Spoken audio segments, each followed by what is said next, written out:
Hi, all. Welcome to the third lecture of Paul's on elliptic curves with complex multiplication. Today, our topic is the modular curve x1 and the J invariant. So what I'm going to do today is to put all elliptic curves together and study the CM elliptic curves among them. And another thing we're going to do today is, so last lecture, we were completely discussing everything over the complex number C. And today we will go back to some of the arithmetic problems and arithmetic properties for CM curves. So let's start with recalling what we learned from last time. So recall.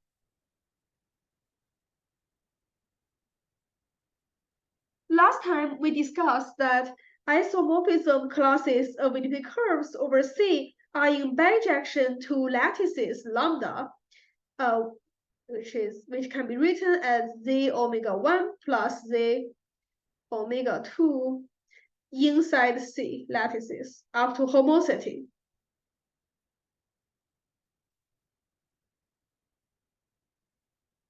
So this means that if I want to study all isomorphism classes of elliptic curves over the complex numbers, I can instead try to study all the lattices up to homocity. And that somehow seems easier because, well, up to homocity,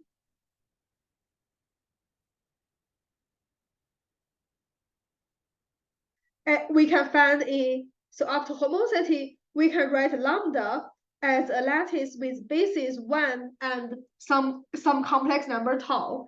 So z plus z tau. In particular, we can ask the imaginary part of tau to be positive. Okay? Because homocity allows us to multiply lambda by any complex number. So by scaling a complex number, we can always achieve this. So this means if I want to parameterize all the lattices lambda, I can parameterize all the tau, which are imaginary numbers or with positive imaginary part. So this means that, okay, so let H to be the upper half plane. So tau in C where the imaginary part of tau is positive. So this is our upper half plane.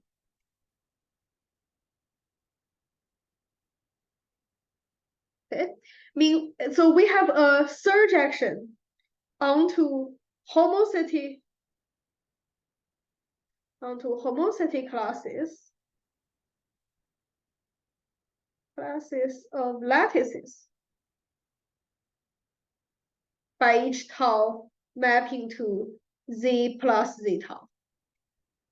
So this is surjective, right? Because as we just discussed, up to homocity, we can always find such a basis for it. We can always find such a lambda in a homocity class, which admits a basis 1 tau, where the imaginary part of tau is positive. So this map is surjective, but it's clearly not injective. So so how do we find a bijection somewhere? Well, the idea is define the group, which we'll call the modular group.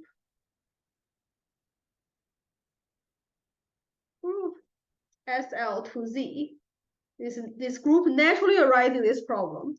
So SL to Z is 2 by 2 matrices of the form A, B, C, D, where A, B, C, D are all integers, and the determinant AD minus BC is 1. Okay? So the modular group naturally arises in the problem because if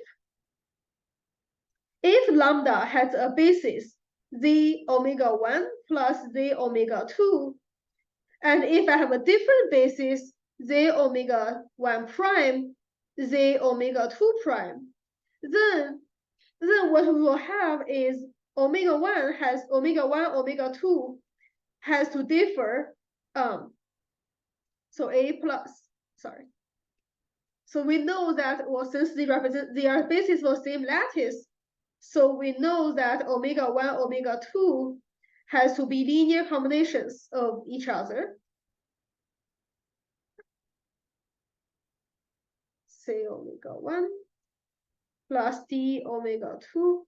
And then this ABCD exactly has to be in SL to Z.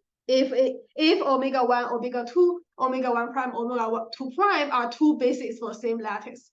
So SL2Z naturally arises in choosing a basis for the same lattice. Okay. And so in the problem of parameterizing homothetic classes of lattices, similar things happen, namely two lattices. So two lattices. Two lattices lambda tau 1, which is given by z plus z tau 1, and lambda tau 2 equals to z plus z tau 2 are homothetic if and only if there exists an element, A, B, C, D, inside SL2Z such that tau 1 equals to A tau 2 plus B over C tau, sorry, A tau 2 plus B over C tau 2 plus D. Okay. If and only if essentially they are differ by if and only if they can be translated to each other by an element in SL2Z. So another way to think about it is the following: is SL2Z X on the upper half plane by A, B, C, D acting on tau equals to A tau plus B over C tau plus D. And one can check that if the imaginary part of tau is positive, then the complex number you get from the right hand side also lies on the upper half plane. Okay, you can check that by direct computation. So this is a left action. And then this is why people sometimes when we write H modulo the action considers the orbits. The orbits of points are upper half plane up to the SL2Z action on the left. Sometimes we write the H mod SL2Z on the left. Okay. So then this orbit is in bijection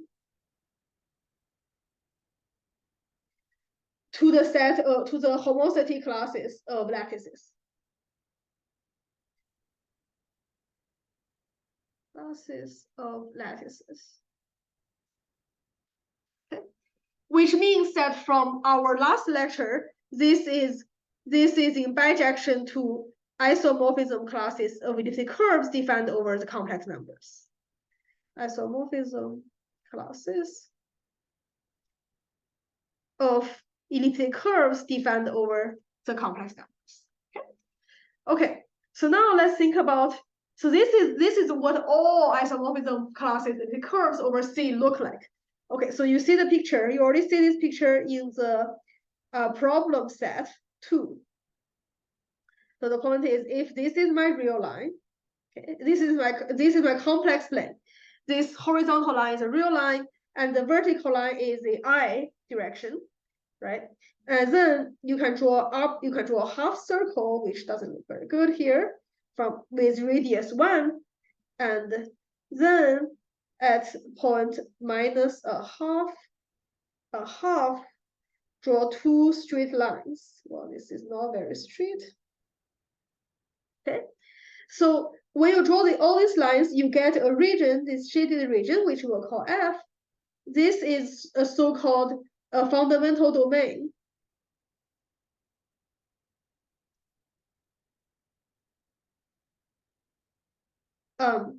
For the H action up to SL2Z. The H upper half plane modulo the SL2Z action. What this means is that, so let me actually write all this F.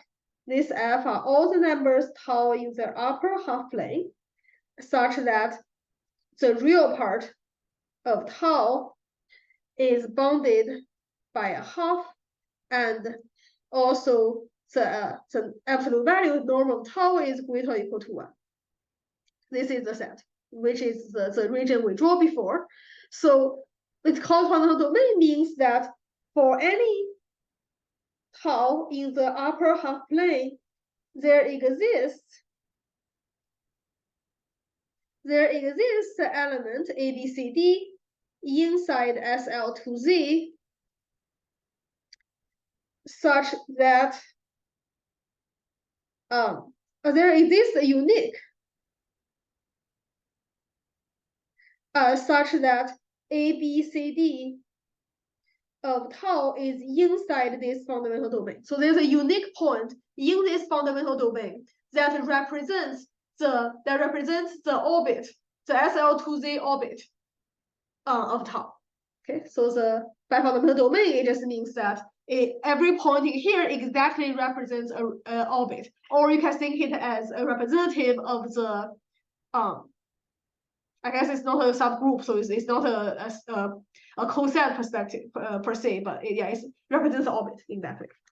Okay, great. So this is the fundamental domain. So you can think this as very concretely as every point in this region exactly corresponds to an isomorphism class of elliptic curve defined over C. And all isomorphism classes of elliptic curves defined over the complex numbers correspond to a single point in this region. Okay, so these are all the elliptic curves in some sense. Okay, great. And then this region, actually, you can give it a topology. Okay, so this region, so this H mod SL2Z, this is region which is often denoted by Y1. Okay, you can actually give it not only a topology, you can also give it a complex structure to make it into a Riemann surface. Okay, so it has a structure of a punctured genus zero Riemann surface.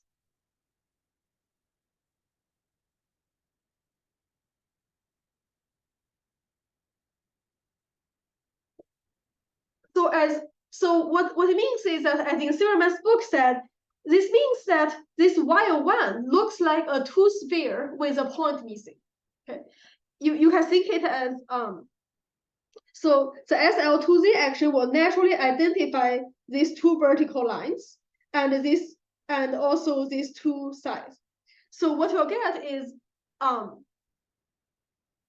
so this means that you are if you fold it, you will get a really infinitely long tube. And in the end of the tube, there is a unique point. There is a unique point at the top of the tube, which is missing in this Riemann surface. So then it is very natural to want to compactify it, right? In topology, we know that we can always do a one-point compactification, right? But then the downside there is then you would, if you only add this one point naively, then you would only be compactifying the quotient, right? So, but instead, what we are going to do is actually we're going to add some points to the upper half plane, and then SL2Z also naturally extends the SL2Z actually on the upper half plane to this even bigger set. And then when I take the quotient, you naturally get the Y1 together with this missing point. And then the benefit there is, first of all, it helps us to give a modular interpretation to this missing point. And second of all, later on, we're going to learn other modular curves. And this way of compactification will be naturally generalized to the compactification of other modular curves. So we're going to define the extended upper half plane.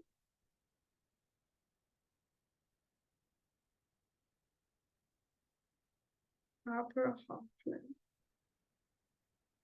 Okay, extended upper half plane, which is given by, okay, so it's denoted as H upper star, and it is given by the upper half plane at a set of Q points, and then add in a point at infinity.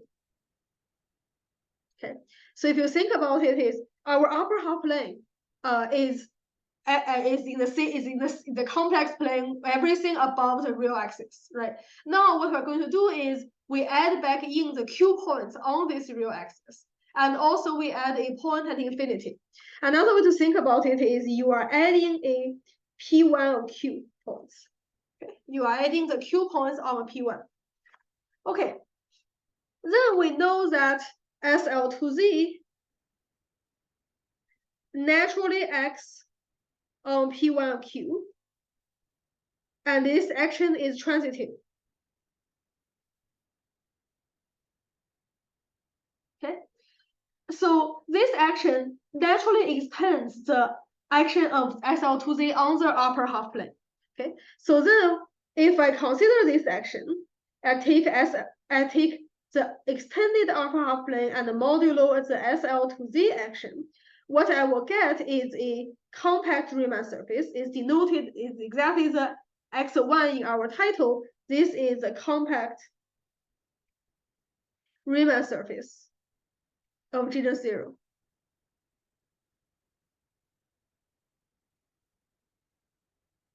Okay, so it is a sphere. It is a two-sphere. Topologically, it's a sphere. It's a ball, right? And moreover, X1 essentially has one more point. Has one point not in Y1. It exactly added that missing point from Y1, and this point is called the cusp of X1. And the mode identification is it naturally corresponds to a singular elliptic curve. Okay, great. So now, so now we have talked about the topologically what the moduli space essentially of all elliptic isomorphism elliptic curves of defined over the complex numbers look like. But now I want to give it an algebraic structure. And moreover, as you can see that since this is a compact Riemann surface of genus 0, right? So we really want to say that it is somehow a P1 of C. But if I want to give it an algebraic structure, if I want to declare that it is a P1, then I need to find a function on it, right? Okay, so let's find a function.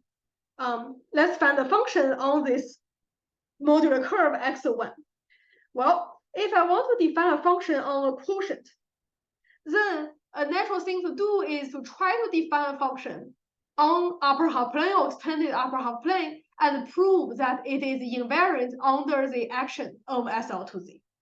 Okay, so let's start with what we discussed in lecture 2. So recall, in lecture 2, we defined the function on the upper half plane, right? Recall for each integer k greater than 1, we defined a Eisenstein series.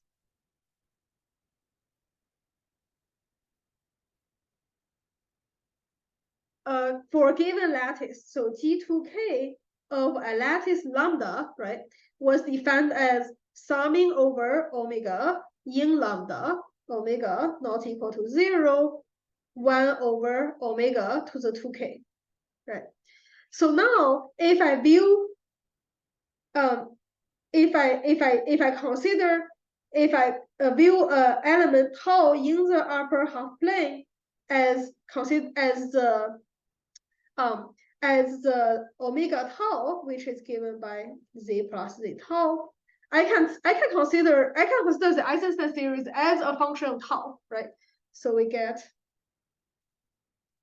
G2K of tau, right? Now this is a function defined on the upper half plane, right? All right. Okay. But if I consider take A, B, C, D inside SL2Z, and if I want to compare G of the A tau plus D over C tau plus D G2K versus G2K of tau, you will see that they do not equal to each other. This equals to C tau plus D to the 2K times G2K of tau. Okay. And moreover, from the problem set, you also see that if I take a number alpha times tau, then G2K of alpha tau it equals to, well, it equals to alpha to the minus 2K times G of tau. So this means that, well, both of these two facts tells us that G2K is not a function defined on homosity classes of lattices. It is defined on isomorphism classes of lattices, right? But not homosity classes.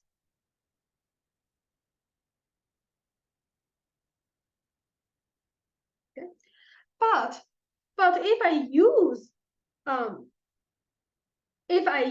this G2K, I can indeed construct a function that is invariant on the SL2Z, thus descends into a function defined on X1. Okay, so right. One remark is you also already have seen this in the problem set, that meromorphic, so a meromorphic function on the upper half plane satisfying these conditions,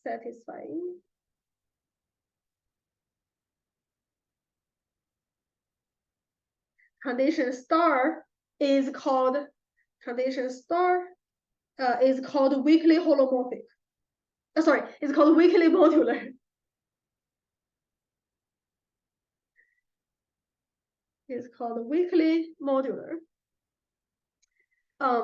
So G2K's Eisenstein series is weakly modular, and moreover, it is holomorphic on the whole upper half plane and at infinity. So G2K is also holomorphic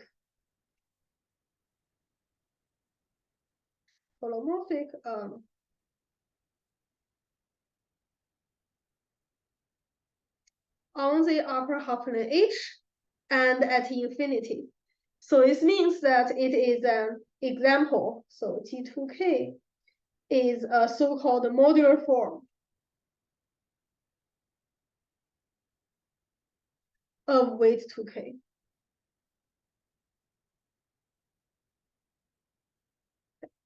So this is a remark. And starting a modular form itself it requires like multiple lectures. Okay.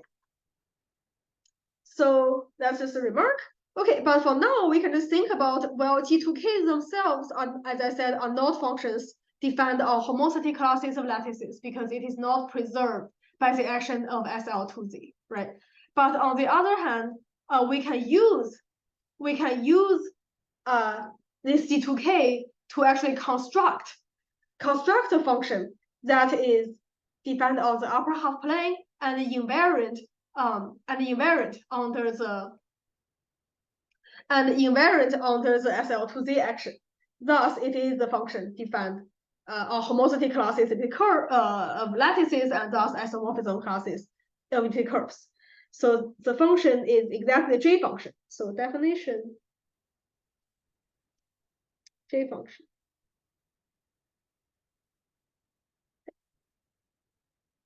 Okay, so the J function, J of tau, is defined as 1728 times 60 times of G4 of tau cube over 60 G4 of tau also cube minus 27 times 140 G6 of tau squared. Okay, so essentially the reason it is defined this way is because now for any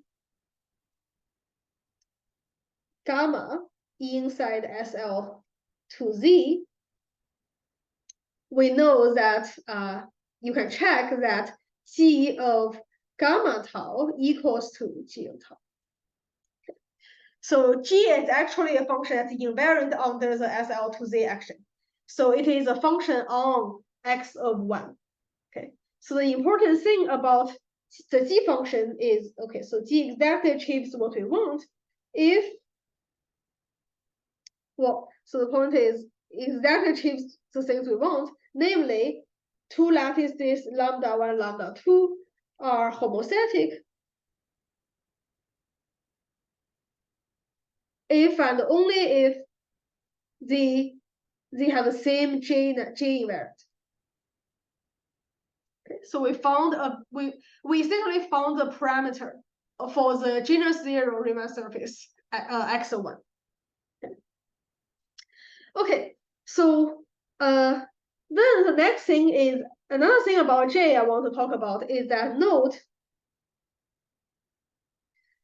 that the element 1101 is inside SL2Z.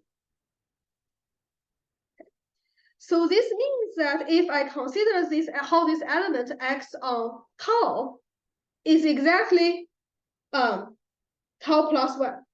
So this tells us that G of tau plus 1 equals to G of tau.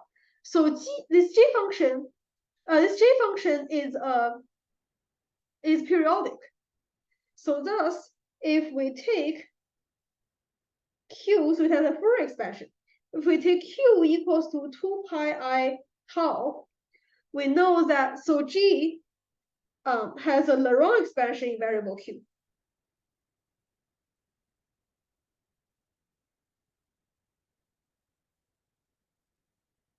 Expansion in variable Q.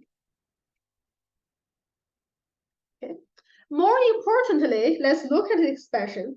This expression is so G of tau equals to 1 over Q plus 744 plus 19688 4Q squared plus ... Or in other words, in general, is 1 over Q plus the sum over n equals to 0 from to infinity, Cn/Qn. The important thing is that all the coefficients are integrals. And this is exactly why we need the 1728 coefficient. You can think it as this 1728 exactly makes sure that all the coefficients in the Q expansion, the J invariant are integral. Okay, and this Q expansion we will use again and again in today's lecture. Okay, so currently what we did is we defined a variable, we defined the function J on the upper half plane that is invariant under the SL to Z action, which means that we define the function on all the homosity classes of lattices inside the complex numbers. Or equivalently, we define a invariant for all isomorphism classes of elliptic curves defined over C. And this number, as you can see here, from lattices perspective, it uniquely determines the isomorphism class of elliptic curve over C. But this is completely over the complex numbers. Okay. Next step is we actually want to go back to arithmetic, to go back to a elliptic curve defined over a general field. And we're going to start with define a J invariant of elliptic curve for elliptic curve defined over any field K. So next we want to define the J invariant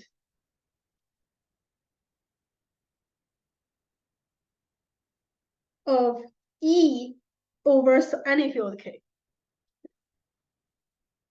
So from last time, we know that a lattice, so lambda, corresponds to a elliptic curve y squared equals to, let me actually write the x cubed minus, do I want to multiply the 4? Okay, let me actually multiply the 4. Equals to 4 times x cubed minus 15 G4 of lambda x minus 35 G6 of lambda. So the point is, if I of course I can by change a variable of in the y side to get rid of this 4, right? So then from the lattice side, we already see that we want to define the j value to be, well, we just define the j, right? J is this value, okay? So this means that correspondingly, if I consider, so now if I,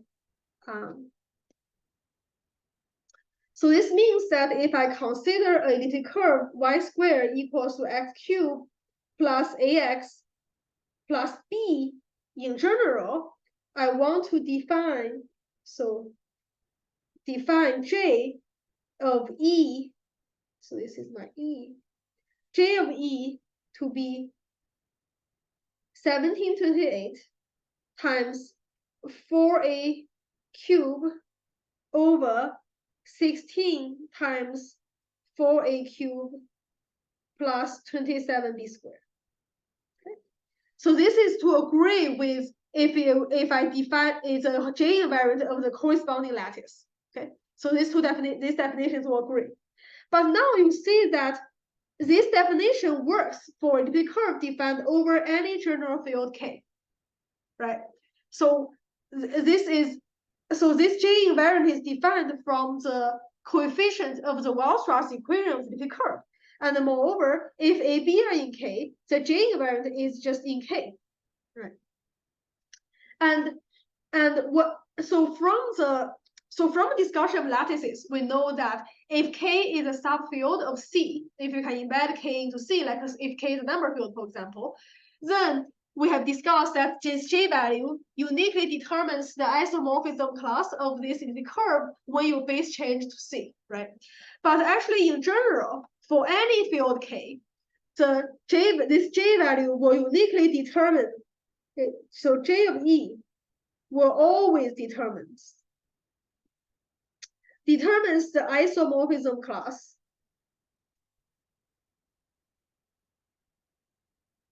of E base change to the algebraic closure. Okay, it's always true. You don't need to do C. The Q bar is already enough if your curve is defined over a number field. And moreover, even it doesn't matter what K is, it can be a function field, it can be a finite field. This J value always uniquely determines the isomorphism class of the curve after a base change to the algebraic closure. Okay. But note that you always need to base change the algebraic closure. Otherwise, you can have two elliptic curves with the same J invariant defined over the rational numbers, but are not isomorphic over the rational numbers. Okay, and this J invariant actually contains lots of arithmetic data of the elliptic curve. Okay, let me actually talk about some.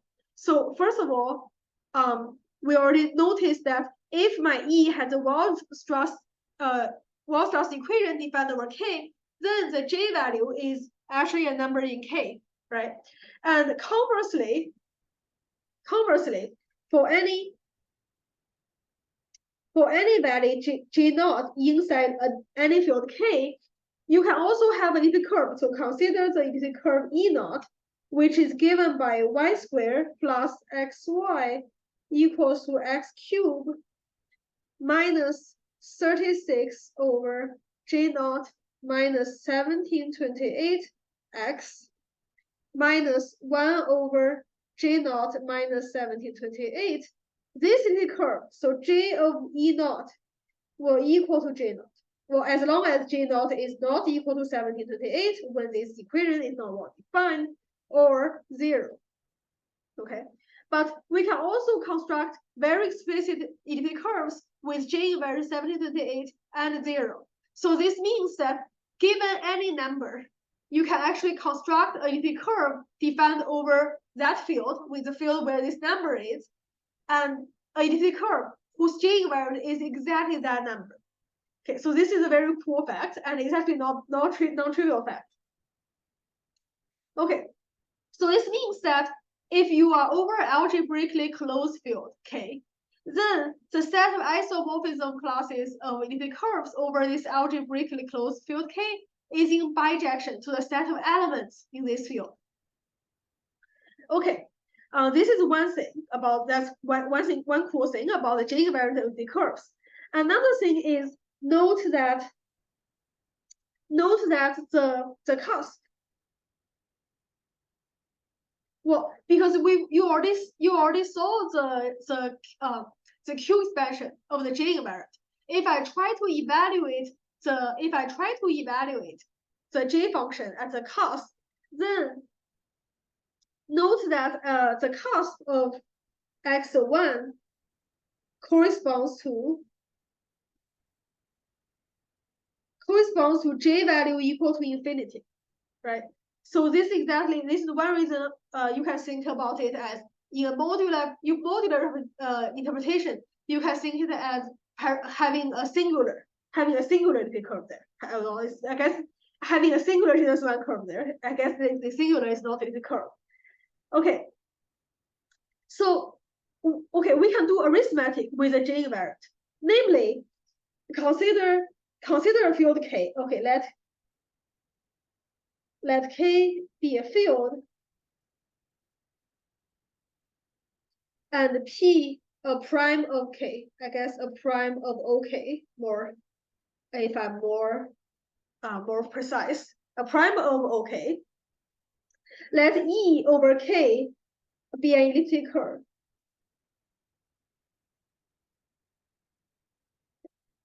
Then I can evaluate the J invariant of E at the prime P and consider whether this valuation is positive or negative.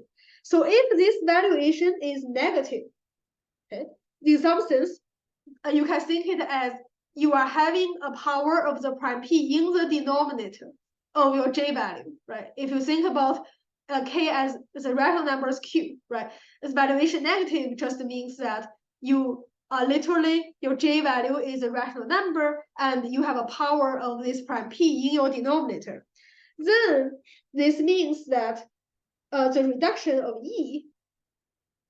E reduces to a singular curve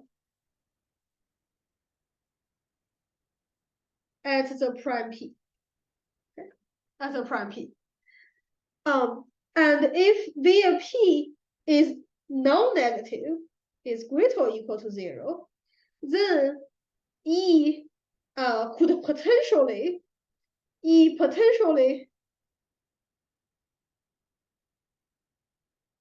reduces to an elliptic curve ft.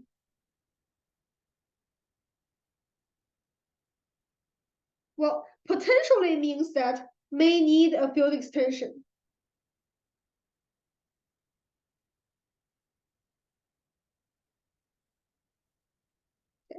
So E, if I directly reduce mod P, may be singular. But you can find a finite field extension L over K such that when I base change my E to L and reduce modulo a prime that is above this prime P of L, then I will get a smooth elliptic curve there. So this is called potential field reduction. So this is some arithmetic data that is contained in the J invariant of an elliptic curve. And moreover, one more thing is if I have two elliptic curves, E1 and E2 defined over, for example, defined over a number field, K. Okay, let's say that P is a prime such that E1, E2 both admits good reduction.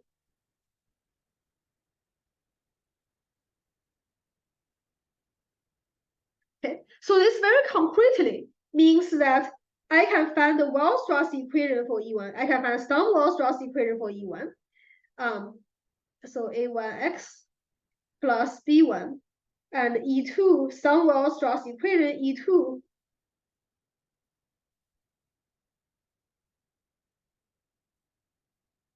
Okay, such that if I reduce mod P, I get an utility curve over the residue field of P. So let me write it as A1 bar X plus B1 bar. A2 bar X plus B2 bar. So let me write this as E1 and E2. This will be two elliptic curves defined over if I'm thinking a number field, then this is a finite field, the residue field P FP. Okay. So then if I look at the J invariant of E1, E2, okay, these are numbers in K, okay. If E1 and E2 are congruent to each other, mod P, or in other words, if I consider J of E1 minus J of E2 and evaluate P, if this is positive, okay, then I know that this little E1 and little E2 are isomorphic to each other.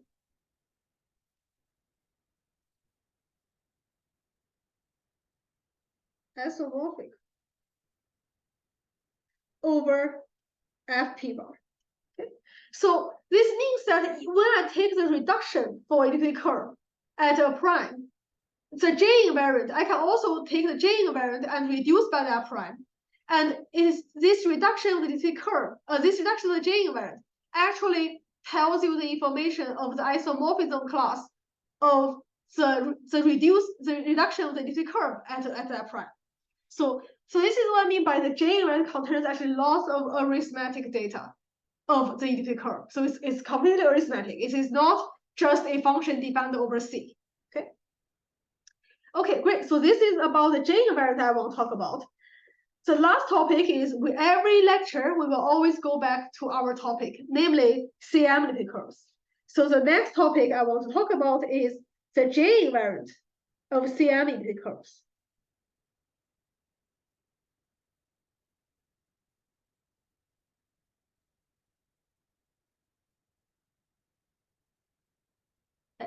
So what's special about the J invariant of CM elliptic curves? Well, so from last lecture, we know that, okay, so what are the CM lattices? Okay, so lambda equals to Z plus Z tau, right? If C mod lambda has Cm, if and only if essentially tau is an imaginary quadratic number.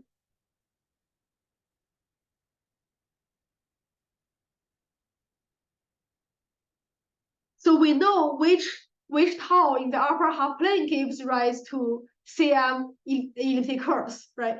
But now which J values give us CM elliptic curves? Well, so let's talk about the properties of the J invariant for CM elliptic curves. So first of all, proposition.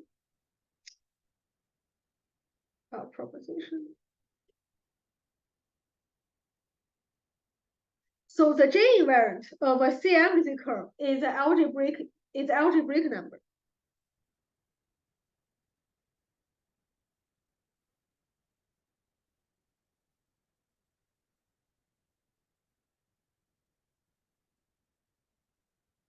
Is algebraic. Okay. So this means that it immediately makes the story much more arithmetic, right? You get an algebraic number. It's not some transcendental number that we can't, like, it's hard to start it for us, right? Okay, so the proof is the following. Namely, the proof follows the fact that, okay, so if E over C has Cm by an order O inside some imaginary quadratic field, okay, then let sigma be any automorphism of the complex number C.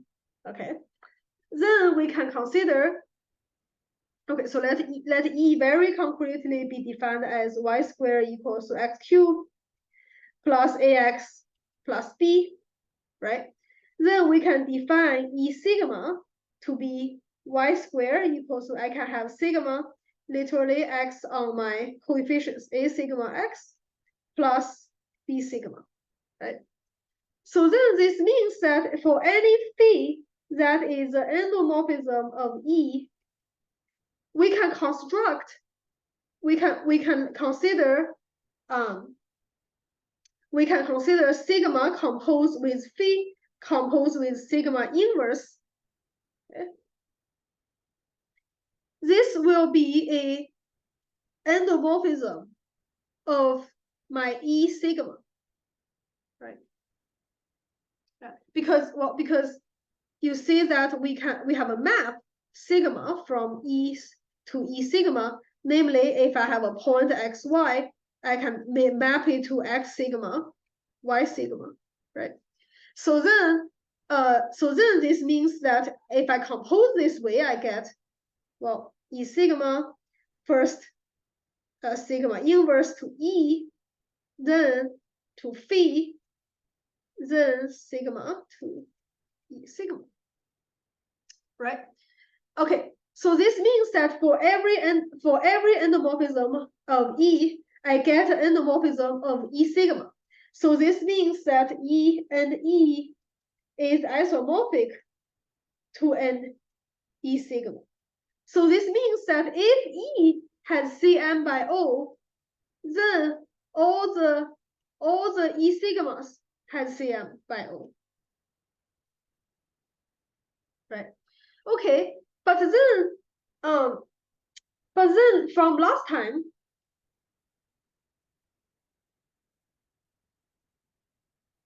for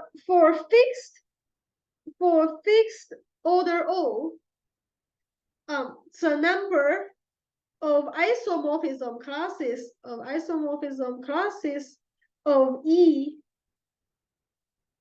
over C with Cm by O is a finite number. It's finite. It equals to a class number of the order O, right? So it's finite. So this means that when I apply all the automorphisms of the complex number C, I will always stay in a finite set of a finite orbit. It'll give me a finite orbit. So this shows me that JE is algebraic.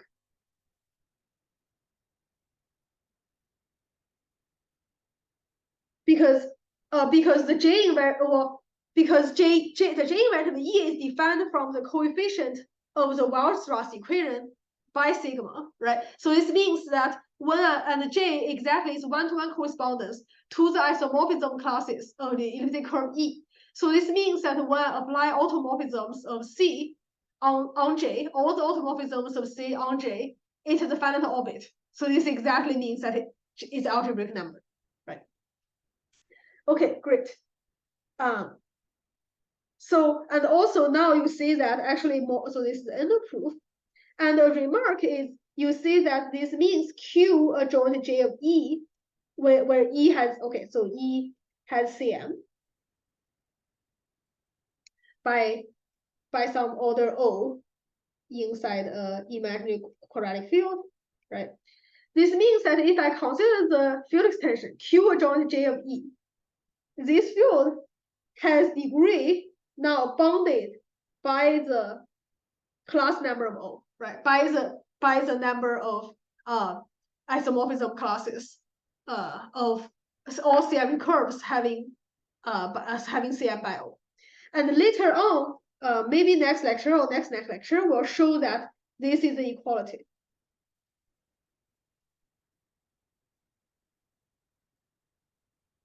Maybe we don't have time to prove it. Let's see whether we'll have time to prove this. But this is actually an equality. Okay, great. So this is a remark. So now we learned that if I have a CM curve, then its J invariant is not any random transcendental number in C. It's in fact algebraic. Okay, we are going to finish today's lecture by stating the next theorem. The theorem. So the J invariant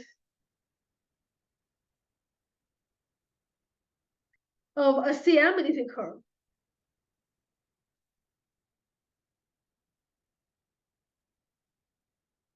is not only algebraic, is actually integral, is an algebraic integer.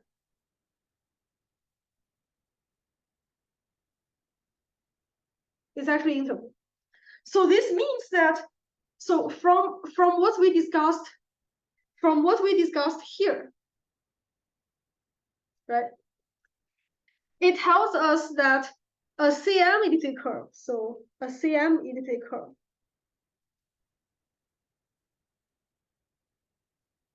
admits potentially good reduction everywhere.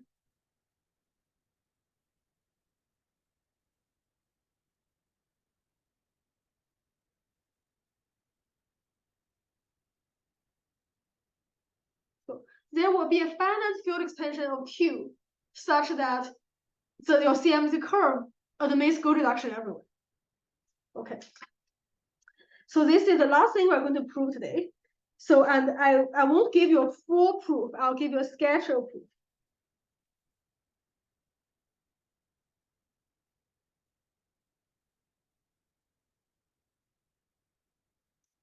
Okay. Great. So a sketch of proof. So first of all, what we want to show that, first of all, every number inside Q bar is a J invariant, right?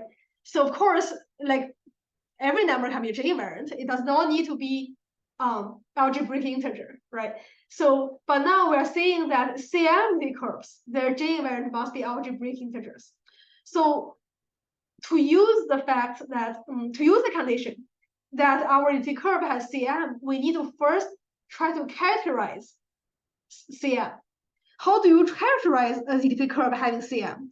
Well, it has some endomorphism that other elliptic curves does not have, right? So recall that if I consider multiplication by m, this isogeny has degree m squared, right? So the isogeny for any endomorphism in Z, has degree a perfect square, right? But if E admits Cm by some order O, then it has an endomorphism whose degree is not a perfect square. So phi such that degree of phi is not a perfect square.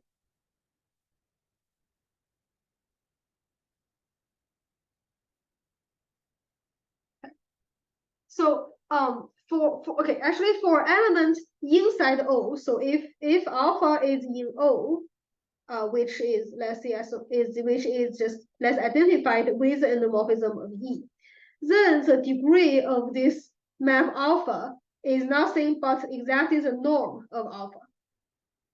Norm from alpha from this quadratic field. Okay, and you can always pick an alpha whose norm is not a perfect square. Okay, so we can use this as a way to characterize the elliptic curve having CM. So it's an elliptic curve that admits this is endomorphism whose degree is not a perfect square. Okay, so how are we going to use this? Well, now let's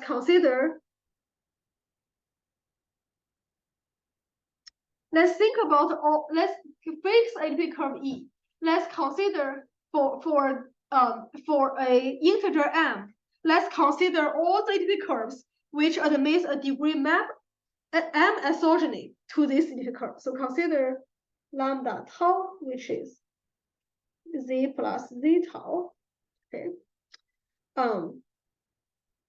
So it corresponds to the curve c mod lambda tau. So it's my curve, right?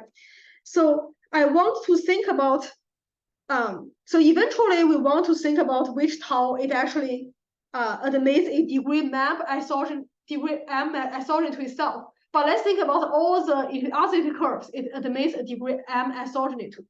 Okay, So it admits a degree m isogeny to C mod lambda m tau. Okay, where of course lambda m tau is, as you can imagine, is defined as z plus z m tau, right? Okay, so the map is literally by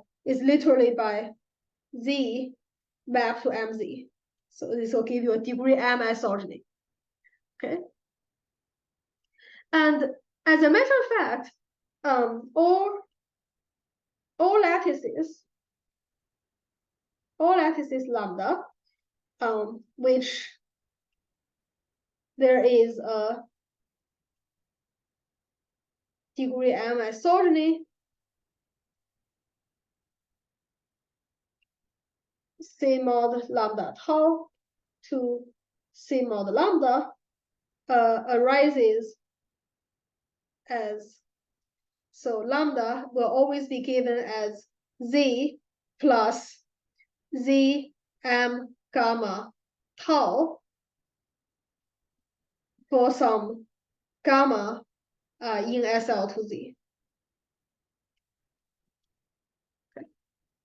All of them actually will rise this way. And also note that since as we discussed in the very first lecture, when we have a degree m isogeny, there will be a degree m dual isogeny from the other way. So we're just going to say that there is a degree m isogeny between these two discrete curves. Well, it doesn't matter which direction we say it's isogeny. Okay, and there always both directions exist. And moreover, this m gamma, we can find the m gamma of the form AB0D, where ABD are integers, AD equals to m. So you can think about the multiplication by m as m101, right? Also, yeah. Oh, sorry, M001. Sorry, I apologize. Right. And in general, you can always find the gamma in SL to Z such that the lattice such as C mod lattice admits this degree m isogeny to C mod lambda tau having this format. Okay, you can also, this will be a finite set. First of all, this is a finite set, and second of all, you can find representatives not only is of this form, also you can very explicitly characterize which matrices they are. Okay, I will post a reference on Zulip. Okay, so now we can define a polynomial. So we're going to define a polynomial phi m of variable capital X whenever we're given a tau. Okay, so we're going to define it as product A from 1 to n and x minus j of tau I, where the tau i's are, so tau 1 through tau n are essentially the m gamma taus, such that so each of the tau I determines a lattice, determines a curve which admits a degree m isogeny with the elliptic curve determined by my tau. Okay, so this is a polynomial. We're going to start it. Okay. So, okay. So the point is that the theorem will follow from the following properties of this polynomial. So the theorem will follow from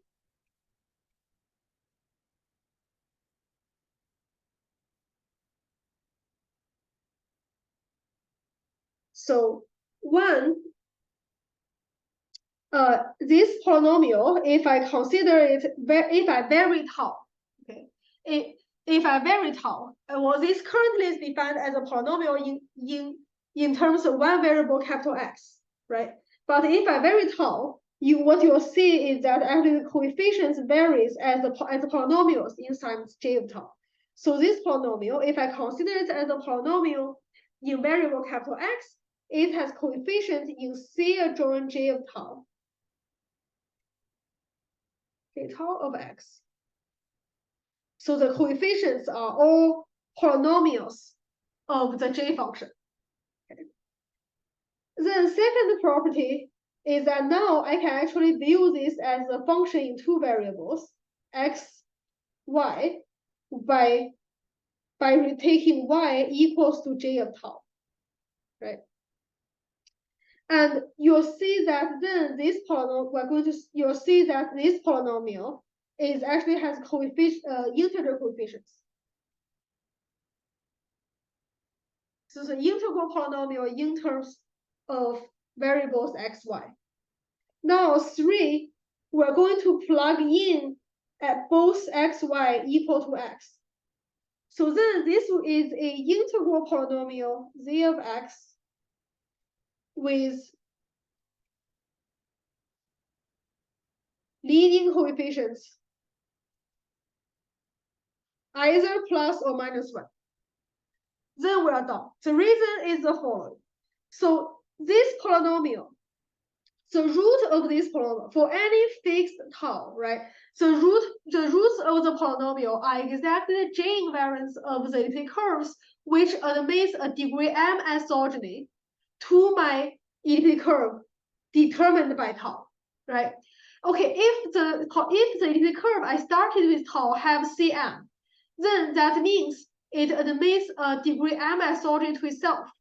So this means that J of tau itself is a root to this polynomial. Okay, so then this means that it is so then when I look at phi m xx, it's this J of tau. If tau is an imaginary quadratic number, then J of tau has to be a root to this integral polynomial with leading coefficient plus minus 1. This will tell me that of course J of tau itself has to be integral. Right. Oh, by the way, these 3 need m not a perfect square.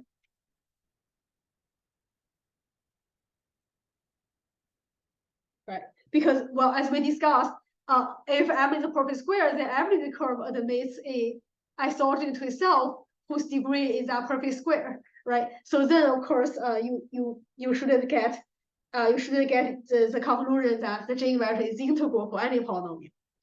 Okay, so I'll just say a few words of the proof.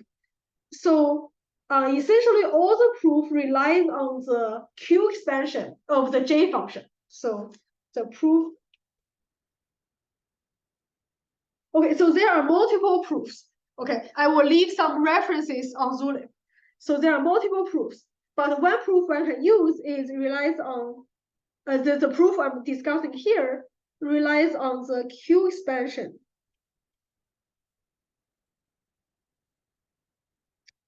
of the J function.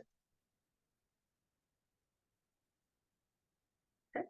So the point is you explicitly write out the Q expansion for J of m gamma tau when you take the m gamma to be the format AB0D and AD equals to m. You explicitly write out the J expansion for this for the Q expansion for J of m gamma tau. And then statement 1 will follow from the fact that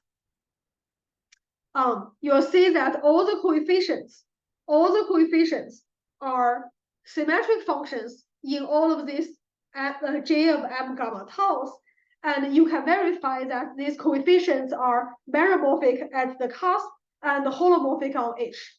Such things are actually called modular functions, and all such holomorphic modular functions of SL to Z will be polynomials of the J function. So that's another thing to think about how important the J function is. Okay. And that will give you statement 1. And statement 2 follows from, again, when you have this very explicit Q expansion, you can apply the absolute Galois action of the absolute Galois group Q on the coefficients of the expansion. And this analysis will give you that you will see that this coefficients actually will be stable under the Galois action, so that you know this polynomial in terms of xy is actually defined over Q. Okay, so it's not over C, it's actually over Q. And then the fact this integral follows again from the fact that the Q expansion of the J function has all integer coefficients. Where was it? So, yeah, has all integer coefficients. Okay. So that gives you 2. And 3 follows again from the very explicit, follows from the very explicit formula of the Q expansion. So essentially all of them follows from the Q expansion of the J function. Okay, so I'm going to finish here, and I'll see you next time. Bye.